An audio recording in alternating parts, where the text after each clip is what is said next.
আসসালামু আলাইকুম ভিউয়ার্স, কেমন আছেন? আশা করি সবাই ভালো আছেন। তো আপনার সমস্যাগুলো কিভাবে মালয়েশিয়ান ভাষায় বলবেন? আপনার কি সমস্যা আছে? এটা মালয়েশিয়ান ভাষা হবে আপা মাসালা আডাওয়া। আপনার কি সমস্যা আছে? আপনাকে প্রশ্ন করছে যে আপনার কি সমস্যা আছে? তো আপনার যদি সমস্যা থাকে তাহলে বলবেন যে হ্যাঁ, আমার সমস্যা আছে।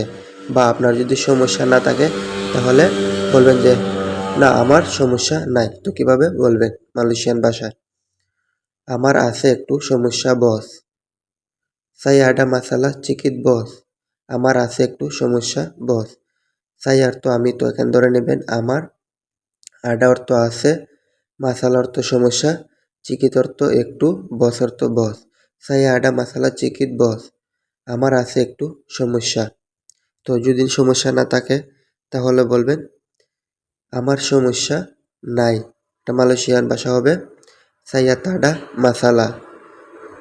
সাইয়া অর্থ আমার, তাডা অর্থ নাই, মাসালা অর্থ সমস্যা। সাইয়া তাডা মাসালা, আমার সমস্যা নাই। তো ভিউয়ার্স, ভিডিওটি ভালো লাগলে অবশ্যই একটি লাইক করবেন এবং শেয়ার করে অন্যদেরকে দেখার সুযোগ করে দেবেন। তো ভালো থাকুন, সুস্থ থাকুন। আবারও দেখা হবে আপনাদের সামনে নতুন আরেকটি ভিডিও নিয়ে। আল্লাহ হাফেজ।